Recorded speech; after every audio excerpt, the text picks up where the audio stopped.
అమ్మా వినాయకుని చెందా అంకుల్ మా డాడీ చచ్చిపోయాడు అంకుల్ ముట్టురండి. అంకుల్ మా డాడీ చచ్చిపోయాడు అంకుల్ ముట్టురండి. ప్రతి సంవత్సరం మీ తాత చచ్చిపోతాడా అమ్మా? అది బెటర్ ఫ్యామిలీ అంకుల్, మాకు ఫుల్ మంది తాతలు ఉన్నారు. అది బెటర్ ఫ్యామిలీ అంకుల్, మాకు ఫుల్ మంది తాతలు ఉన్నారు. సరే అమ్మా. అమ్మయ్య మా బాలు చెప్పు అన్నట్టే చెప్పిన. అమ్మయ్య మా బాలు చెప్పు అన్నట్టే చెప్పిన. రాయేష్ అన్న వినాయకుని చెందా? ఆయన లేడు, సాయంత్రం రాపోండి. ఆయన లేడు, సాయంత్రం రాపోండి. ఏందమ్మా వారం రోజుల నుంచి చూస్తానా, ఎప్పుడు వచ్చినా సాయంత్రం రాళ్ళు అంటాను. వినాయక నిమజ్జనం అయిపోయినాక ఇస్తారు ఏంది వినాయకుని చెందా? వినాయక నిమజ్జనం అయిపోయినాక ఇస్తారు ఏంది వినాయకుని చెందా? అయినా కూడా సాయంత్రమే రండి. అయినా కూడా సాయంత్రమే రండి. అమ్మయ్య ఇయ్యాల కూడా తప్పించుకున్నా. అన్నా వినాయకుని చెందా? రాసుకో తమ్ముడు చందా, రాసుకో తమ్ముడు చందా. అబ్బా అన్న 5,000 రాత్రులు కావచ్చు చందా. అన్న ఎంత రాయాలి చందా? లడ్డు మాత్రం మనకే రావాలి తమ్ముడు, లడ్డు మాత్రం మనకే రావాలి తమ్ముడు. ఏ ఇస్తారా అన్న చెప్పు, ఎంత రాయాలి చెప్పు చందా? 11 రూపాయలు రాయి తమ్ముడు, 11 రూపాయలు రాయి తమ్ముడు. లాస్ట్ రోజు మా కొడుకుకు మాత్రం టీషర్ట్ మాత్రం ఖచ్చితంగా ఇవ్వాలి. లాస్ట్ రోజు మా కొడుకుకు మాత్రం టీషర్ట్ మాత్రం ఖచ్చితంగా ఇవ్వాలి.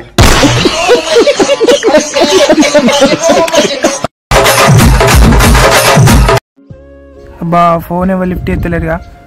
కమిటీ సభ్యులకు అందరికి విజ్ఞప్తి, అందరూ మండపం దగ్గర రాగలరు. అన్న మన వినాయకుడు గ్రూప్ లా మెసేజ్ వచ్చింది.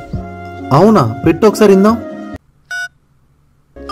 కమిటీ సభ్యులకు అందరికి విజ్ఞప్తి, అందరూ మండపం దగ్గర రాగలరు. అలా అట్లనే పెడతారు తమ్ముడు, పట్టించుకోవద్దు, ఏం కాదు. అబ్బా నేను పెట్టే వాయిస్ మెసేజ్ అందరూ చూస్తారు కానీ ఎవరు రిప్లై ఇస్తలేరు. మళ్ళీ పెడతా ఇక. అన్న మళ్ళీ కూడా వచ్చిందన్న. పెట్టు ఒకసారి ఇందాం. ఈ ఇన్నాక కూడా రాబోయే మీ అమ్మాయి ఒట్టే, ఈ ఇన్నాక కూడా రాబోయే మీ అమ్మాయి ఒట్టే. తమ్ముడు పోదాం పా పా పా పా పా. అందుకే ఫస్ట్ వాయిస్ మెసేజ్ వచ్చినప్పుడే పోదామన్నా, విన్నామన్నమాట. పోదాం పా పా పా పా.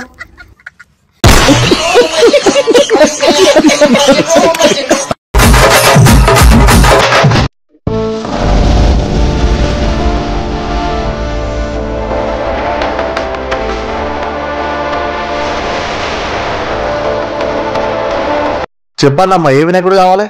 అన్న ఈ వినాయకుడు ఎంత అన్నా? ఇదా 35,000 పడుతుంది. మరి ఈ వినాయకుడు ఎంత అన్నా? ఈ వినాయకుడు 30,000 పడుతుంది. మరి ఇది? అది 25,000 అమ్మా. అవునా? అసలు నీ దగ్గర పైసలు ఎంత ఉన్నాయి, ఎంతలా కావాలి? నా దగ్గర 500 ఉన్నాయన్నా.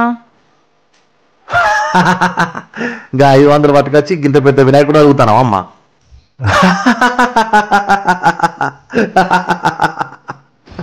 ఏం తమ్ముడు బాగానే అవుతాను. 500 పట్టుకొచ్చి గింత పెద్ద వినాయకుడు అడుగుతాను అన్న. ఇప్పుడు చూడు తమ్ముడు ఆమె చేతులు ఎన్ని డబ్బులు ఉంటాయి.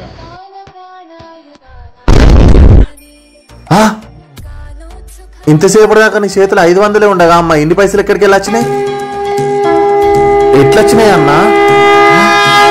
భక్తులారా, మీరు కోట్లు పెట్టి కొనే ఎత్తులోనే ఉంటాను, మీరు మనసు పెట్టి కొలిచే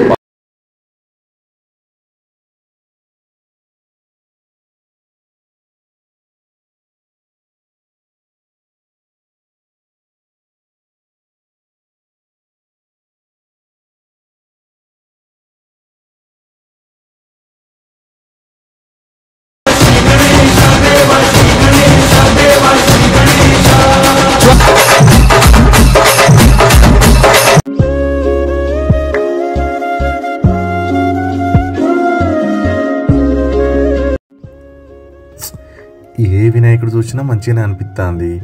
కలర్ వినాయకుడు కొనాలనా లేకపోతే ఈ మట్టి వినాయకుడు కొనాలనా నాకేం అర్థమైతలేదు. ఏమైంది భక్త, ఎందుకలా ఆలోచిస్తున్నావు? నీ బాధ ఏంటో మాకు చెప్పు భక్త. అంటే ఇప్పుడు నేను కలర్ వినాయకుడు కొనాలనా లేకపోతే మట్టి వినాయకుడు కొనాలనా అని కన్ఫ్యూజన్ లో ఉన్న దేవుడా. అందులో సందేహం ఎందుకు నాయన, కలర్ వినాయకుడే కొను, ఏం ఆలోచించకుండా మట్టి వినాయకుడే కొను.